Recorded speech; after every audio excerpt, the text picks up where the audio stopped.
रात के करीब 11 बज रहे थे। गलियां सुनसान थीं, हवा में हल्की ठंडक थी और पत्तों की सरसराहट सड़कों पर बिखरी हुई थी। ज्यादातर दुकानें बंद हो चुकी थीं। बस कुछ नियॉन लाइट्स की झलक और दूर कहीं से आती गाड़ियों की आवाजें सुनाई दे रही थीं। एक लड़का था, रॉजर। उम्र कोई 14 या 15 साल रही होगी। वो अकेला चल रहा था। उसके पेट में भूख से चूहे कूद रहे थे और उसकी आंखें इधर उधर सतर्क थीं। उसके कपड़े पुराने और मैले थे और जूते इतने घिसे हुए थे कि चलते वक्त जमीन से चप चप की आवाज कर रहे थे। उसके पास कोई घर नहीं था जहां वो लौट सके। न कोई मां जो खाना लेकर इंतजार कर रही हो, न कोई पिता जो पूछे कि दिन कैसा रहा। रॉजर वो लड़का था जो उम्र से पहले ही बड़ा हो गया था और अकेला भी। जैसे ही वो चल रहा था, उसने देखा कि आगे एक लंबी भारी भरकम महिला तेजी से चल रही हैं। उनके हाथ में एक बड़ा सा पर्स था जो उनके चलने से इधर उधर झूल रहा था। रॉजर को उनका नाम नहीं पता था, लेकिन उनका नाम था मिसेस लुएला बेट्स वॉशिंगटन जोन्स। उनकी चाल में आत्मविश्वास था और पर्स उसके लिए किसी खजाने जैसा लग रहा था। शायद उसमें पैसे हों, शायद कुछ और कीमती चीज। रॉजर का इरादा उन्हें नुकसान पहुंचाने का नहीं था। उसे बस एक जोड़ी नीले चमड़े के जूते चाहिए थे, वो जूते जो स्कूल में दूसरे लड़के पहनते थे और शान से चलते थे। रॉजर भी उनके जैसा बनना चाहता था। भूख और मायूसी से भरा हुआ उसने एक फैसला किया, पर्स छीनकर भाग जाएगा। वो तेजी से दौड़ा और पर्स पकड़ लिया, लेकिन पर्स का स्ट्रैप टूट गया और रॉजर का संतुलन बिगड़ गया। पर्स की भारी वजन के चलते वो जमीन पर गिर गया। उससे पहले कि वो उठ पाता, मिसेस जोन्स पलटी और उसके कॉलर से उसे पकड़ लिया। वो जितनी तेज थी उतनी ही ताकतवर भी। तुझे शर्म नहीं आती? उन्होंने गुस्से में कहा। पर्स उठाओ और मेरे साथ चलो। रॉजर के होश उड़ गए। उसे लगा अब पुलिस बुलाई जाएगी या भीड़ आकर पीटेगी, लेकिन उन्होंने ऐसा कुछ नहीं किया। उन्होंने बस उसे उठाया और चलने लगी। रॉजर चुपचाप उनके साथ चलने लगा। उनकी पकड़ मजबूत थी। उनकी आंखों में गुस्सा नहीं था, लेकिन कोई ऐसा जज्बा था जो वो समझ नहीं पाया। वे दोनों चलते हुए एक पुराने से अपार्टमेंट तक पहुंचे। सीढ़ियां चढ़कर वो ऊपर गए और एक कमरे के सामने आकर रुके। दरवाजा खोला, लाइट जलाई और रॉजर को छोड़ दिया। बैठो, उन्होंने कहा। मैं तुमसे और कुछ नहीं पूछने वाली। तुमको डांट की नहीं, मदद की जरूरत है। रॉजर थोड़ी देर झिझका, फिर धीरे से एक पुराने से सोफे पर बैठ गया। कमरा छोटा था लेकिन गर्माहट भरा। वहां साबुन, इत्र और पके हुए बीन्स की महक थी। दीवारों पर तस्वीरें टंगी थीं, शायद परिवार की। टेबल पर एक बाइबल और खिड़की के पास एक फूलदान। जा, मुंह धोकर आ, उन्होंने कहा। बाथरूम वहीं सामने है। रॉजर बाथरूम गया। उसने नल चलाया और चेहरा धोया। आईने में देखा, आंखों के नीचे काले घेरे थे, मुंह पर धूल। वो चोर नहीं लग रहा था, बस एक भूखा लड़का जो जिंदगी से थक गया था। जब वो वापस आया तो मिसेस जोन्स 2 प्लेटें टेबल पर रख रही थीं। बीन्स और हैम बने थे और 2 कप कोको भी। खाओ, उन्होंने कहा। भूखे लग रहे हो? रॉजर चुपचाप बैठा और धीरे धीरे खाना खाने लगा। खाना गर्म था, सुकून देने वाला। मैं भी एक जमाने में जवान थी, उन्होंने कहा। गलतियां की, गलत लोगों के साथ चली, सोचा सब जानती हूं, लेकिन जिंदगी सिखाती है और सख्ती से सिखाती है। रॉजर ध्यान से सुन रहा था। चोरी से कुछ नहीं मिलता, उन्होंने कहा। बस मुसीबत मिलती है और एक बार आदत पड़ गई तो निकलना मुश्किल होता है। रॉजर की आंखें नीची हो गई। उसे शर्म आने लगी। तू मेरा पर्स क्यों लेना चाहता था? उन्होंने नरमी से पूछा। रॉजर रुका। मुझे नीले चमड़े के जूते खरीदने थे। मिसेस जोन्स ने भौहें उठाईं। नीले जूते?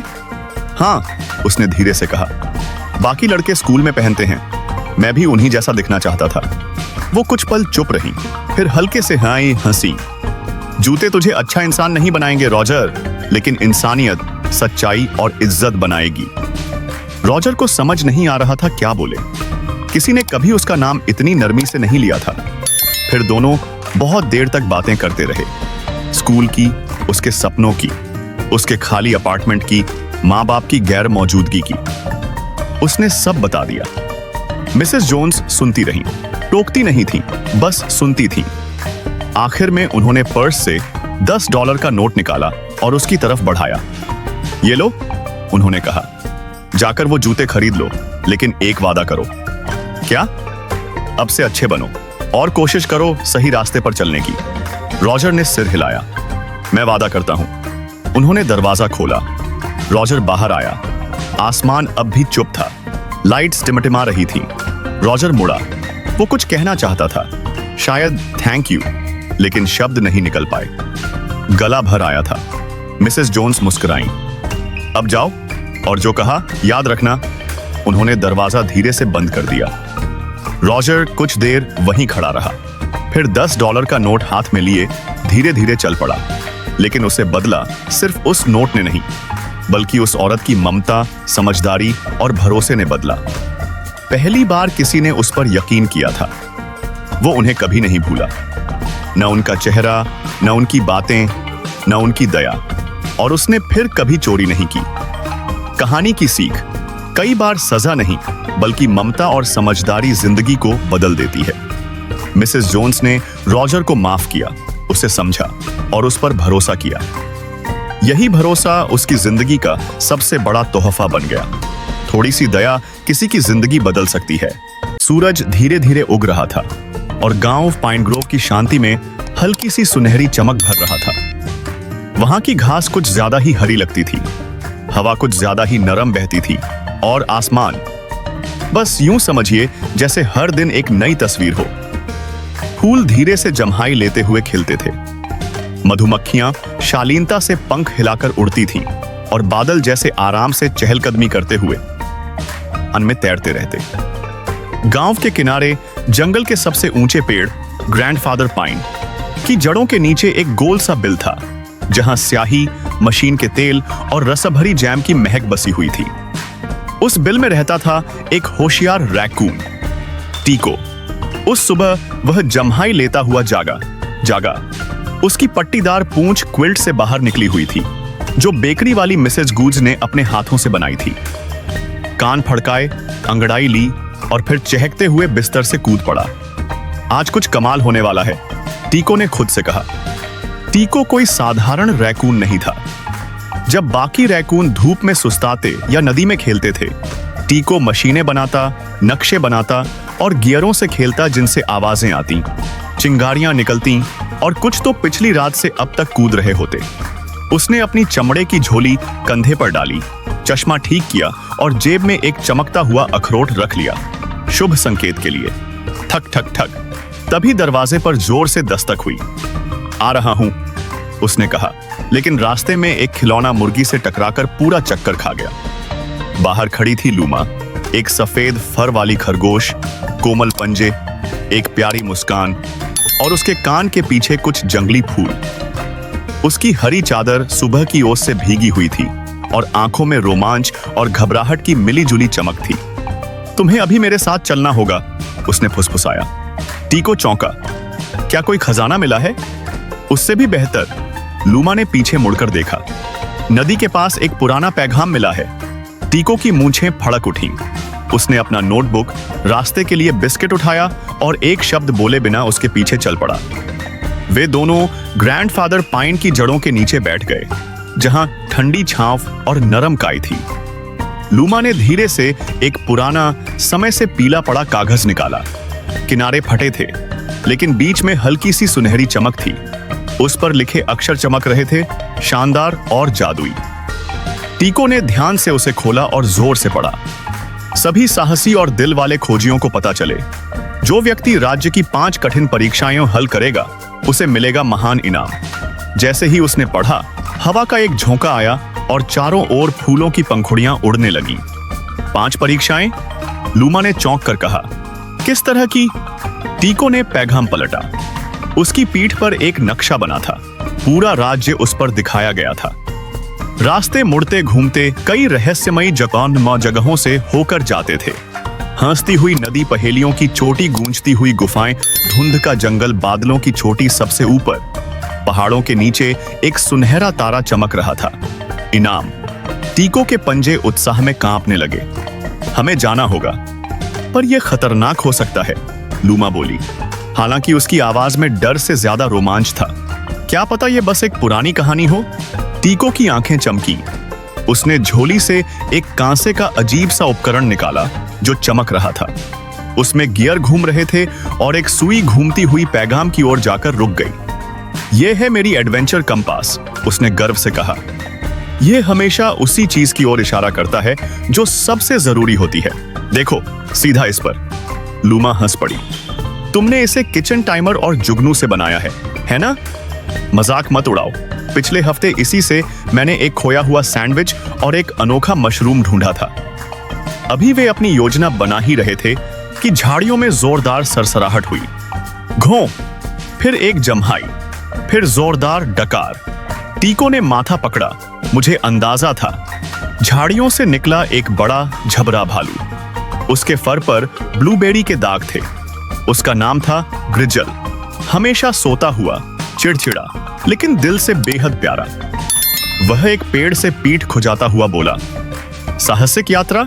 हाँ, ज्यादा से ज्यादा तुम लोग किसी पत्थर से टकराकर उसे रहस्य कहोगे। हम महान इनाम ढूंढने जा रहे हैं, लूमा मुस्कुराई। ग्रिजल ने पलकें झपकाईं। कौन सा इनाम? टीको ने उसे पैगाम दिखाया। कहते हैं जो 5 परीक्षाओं को पूरा करेगा उसे कल्पना से परे इनाम मिलेगा। भालू फिर से बड़बड़ाया। मेरी कल्पना में तो पाई नींद और बिल्कुल भी चलना फिरना नहीं है। टीको ने झट से कहा, पहाड़ियों की चोटी पर शहद है। भालू रुक गया। शहद? दंत कथा वाला शहद, लूमा ने जोड़ दिया। सुनहरा, चमकता हुआ, शायद लोरी भी गाता हो। ग्रिजल ने ठोड़ी खुजाई। हम कितनी दूर है? बस कुछ दिन का सफर, टीको बोला। और खाने को? सब पैक करेंगे, भालू का रहा। ठीक है, लेकिन अगर शहद नहीं मिला तो मैं तुम्हारा कंपास खा जाऊंगा। और इस तरह फैसला हो गया। दोपहर तक उन्होंने जरूरी सामान बांध लिया। सैंडविच, नक्शे, रस्सियां, लालटेन और एक चमत्कारी हथौड़ा जो टीको के अनुसार जादुई संकटों के लिए जरूरी था। उन्होंने पाइन ग्रोव को अलविदा कहा और वादा किया कि लौटकर जरूर आएंगे। जब वे गांव के फाटक से बाहर निकले, टीको ने एक बार फिर स्क्रॉल उठाया। पहली परीक्षा है हंसती हुई नदी में, उसने कहा। नाम तो मासूम लग रहा है, लूमा बोली। मुझे हंसती नदियों पर भरोसा नहीं, भालू बड़बड़ाया। फिर भी तीनों दोस्त आगे बढ़े, अज्ञात की ओर, उस जादू और मायने की ओर जिसकी उन्होंने कभी कल्पना भी नहीं की थी। जैसे जैसे पेड़ ऊंचे होते गए और जंगल पुरानी धुनें गुनगुनाने लगा, स्क्रॉल एक बार फिर टीको के हाथों में चमक उठा। यात्रा शुरू हो चुकी थी। ग्रीन लीफ जंगल के दिल में, जहां धूप पत्तों को गुदगुदाती और नदियां मधुर गीत गाती थीं, वहां एक लोमड़ी रहती थी। नाम था बोबो, लेकिन बोबो कोई साधारण लोमड़ी नहीं थी। उसका फर सबसे मुलायम, आंखें सबसे तेज और पूंछ सबसे चमकदार थी। कम से कम वो खुद ऐसा कहता था। देखा तुमने मैं कितनी तेजी से उस गिलहरी को पकड़ा? बोबो जंगल की बैठकों में जोर से चिल्लाता, भले ही गिलहरी बचकर निकल गई हो।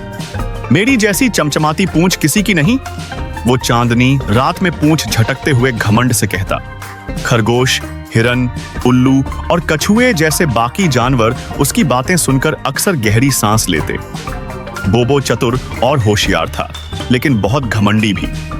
एक दिन सालाना जंगल मेले में बोबो सबसे बड़ी चट्टान पर चढ़ गया और चिल्लाया, मैं सबसे अच्छा शिकारी, सबसे तेज धावक और सबसे बड़ा बुद्धिमान हूं इस पूरे जंगल में।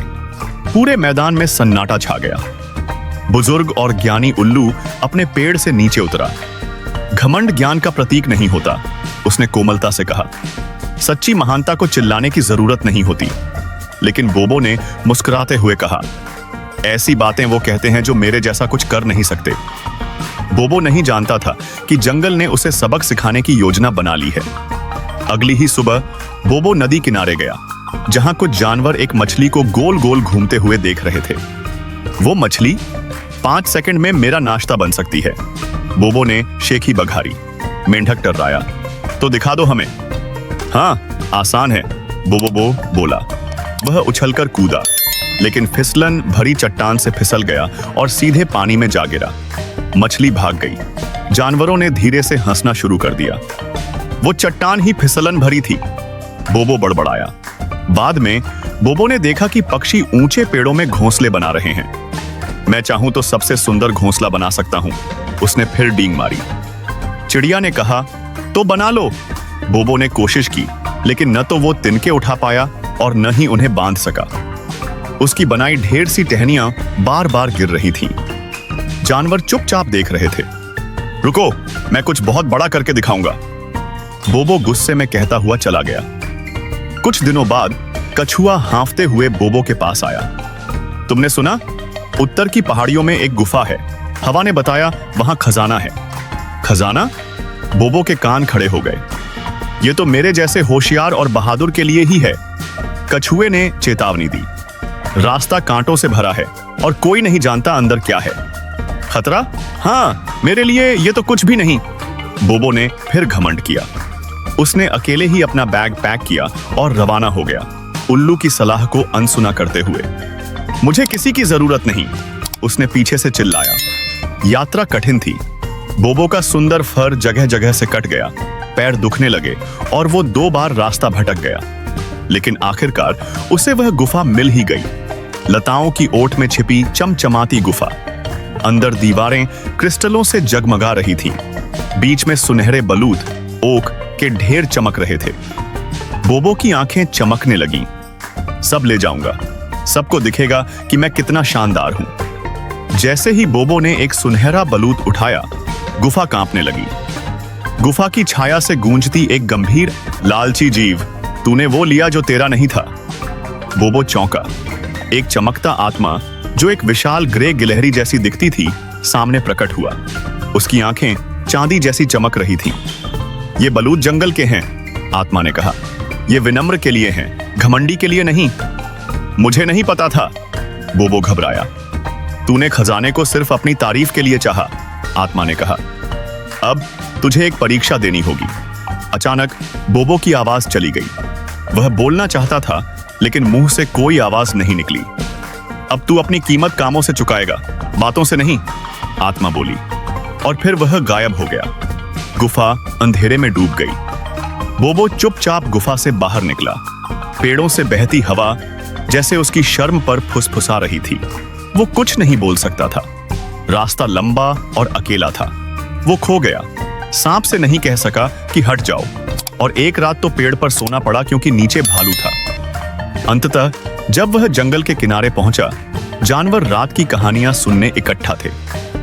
उल्लू ने पूछा, इतनी जल्दी वापस? बोबो ने सिर झुकाया और चुपचाप सबसे पीछे बैठ गया। वह सुनने लगा, सचमुच सुनने लगा। उसने गिलहरी की मदद की बिना कहे। एक खोए हुए बत्तख के बच्चे को उसकी मां तक पहुंचाया। जानवरों ने नोटिस किया कि बोबो अब बदल चुका है। जो कभी सबसे ऊंचा बोलता था, अब सबसे शांत सहायक बन चुका था। एक रात जब चांद ऊंचा था और जंगल शांत, वही चमकता आत्मा फिर प्रकट हुआ। तूने चुपचाप चलना सीखा, आत्मा ने कहा। तेरे काम तेरी बातों से ज्यादा बोले। तूने बिना तारीफ चाहे मदद की, बिना धन्यवाद चाहे दया की। बोबो ने आशा से ऊपर देखा। सच्ची महानता सेवा में है, घमंड में नहीं, आत्मा ने कहा। फिर एक नरम हवा चली। बोबो को अपने गले में हल्की गुदगुदी महसूस हुई। कुछ कहो, आत्मा ने फुसफुसाया। बोबो ने मुंह खोला। धन्यवाद, उसने धीरे से कहा। उसकी आवाज लौट आई थी, लेकिन वह चिल्लाया नहीं। उस दिन से बोबो अपनी घमंड की बातों से नहीं, बल्कि अपनी दयालुता और समझदारी से पहचाना जाने लगा। उसकी पूंछ अब भी चमकदार थी, आंखें अब भी तेज थीं, लेकिन अब उसका दिल सबसे बड़ा था। कहानी से सीख, बड़े काम चिल्लाने से नहीं, चुपचाप करने से होते हैं। सच्ची महानता विनम्रता, दया और बिना स्वार्थ के मदद करने में है।